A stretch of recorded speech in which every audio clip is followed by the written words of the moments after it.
Now, 9.5mm ammo were what everybody used to shoot. We went off to, that's the royal we, these two, amongst others, went to Italy, didn't you chaps, and discovered that 9.5mm meant everybody thought we were shooting hand cannons, didn't they? Yeah. And what do you shoot for target ammo now, you guys? 8. Yeah. How many mil are these at 1/2 inch? This is 12.5. These are about 11, aren't they? Yes. And they're pretty epic. Yeah. Sue marvelling at the pouches because they're obviously designed to be easy to manufacture and to last a long time with the heavy-duty plastic thingamajiggers there. But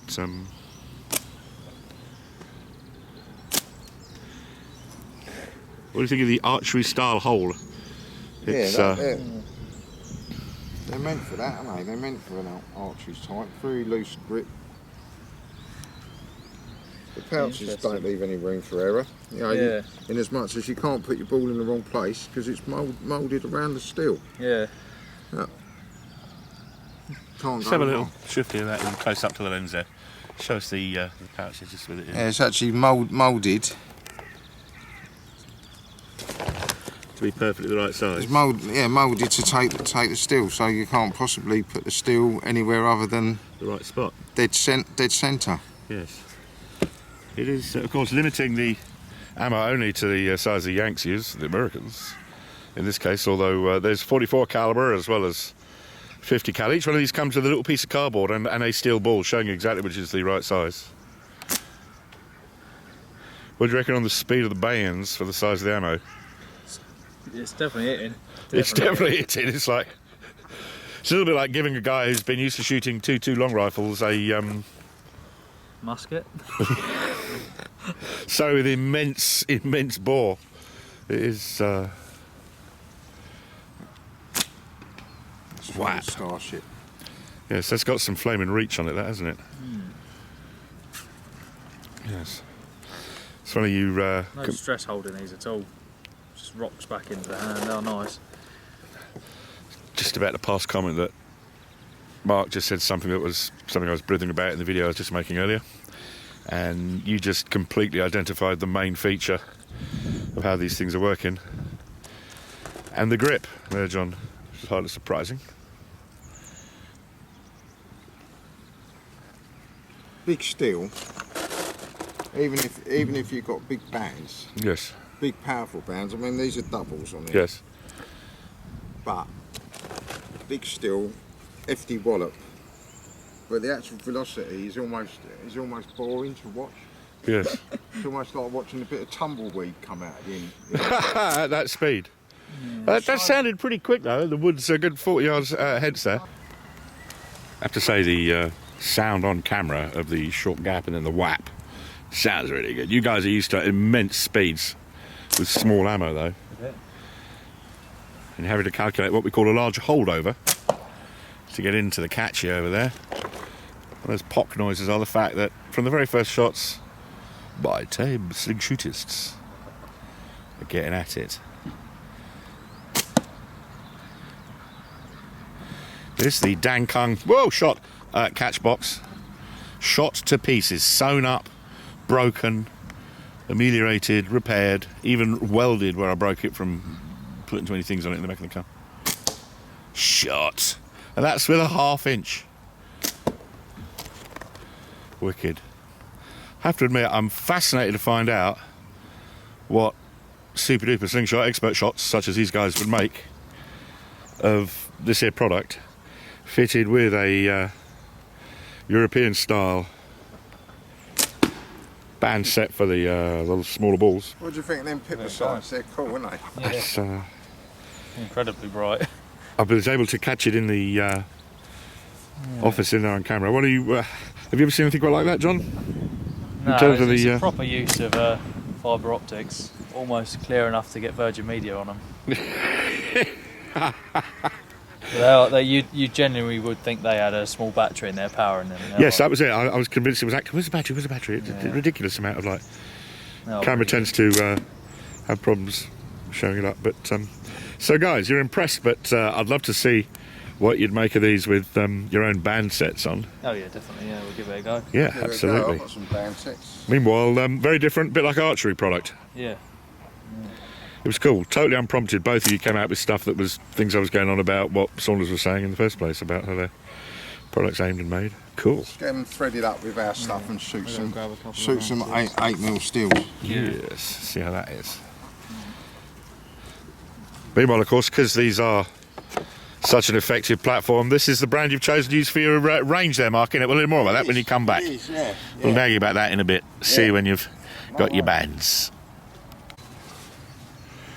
So taking a few stills and we're shooting these things there.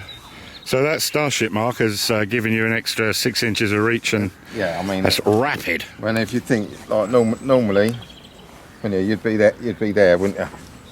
That's more like 8 inches, I would have thought. In front, in it from there. A good long way.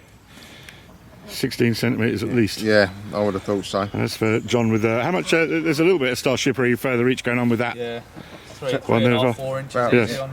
Plus. So on your full draw. Yeah. Go on, give it a quick, just so we can hear the gap between twang and hit, because it's enormously rapid, isn't it? Yeah, very rapid. In your experience, how many? What do you reckon? Just guesses. Well over 300 feet per second. That's going. In fact, I'll bet you looking if you cronied that. That's fast. It's quite a warm day. Full butterfly, fast bands. Yeah. 4 inches extra draw. I think these are literally only 1510s. Yeah. With 8mm steel. And I think 0.55 yellow BSB. They're not a massive setup, but the speed and velocity you get off them is crazy.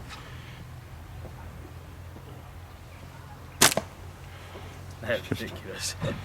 Fast. Let's see where this thing is. See how far away it is that we're baffing. The difference between like a 177 and a 2.2, isn't it? Yeah. And that, I mean, that's not full butterfly on there. Yeah. They sell them bands all right, them clips. Yeah. They're only 5.5s. That's what we're shooting at. Here we go. So I'm taking aim again. Whap! Mark taking aim. It's worked out really nice. The position it's in, that second fibre optic down is whatever that distance is there. Really, that's it. Bang on the middle. And it's Perfect. coming on.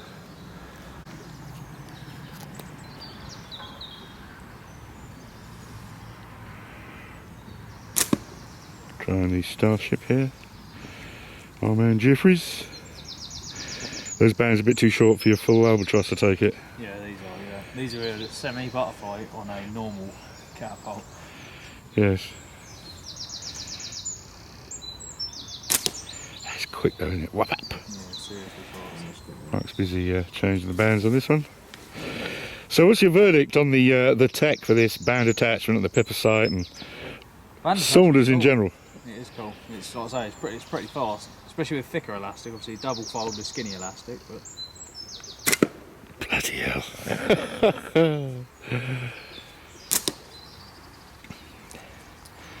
Yes. It's quick really quick change, really easy. The pipper sights work well. They illuminate well. They illuminate better than any fibre optic I've ever seen anywhere.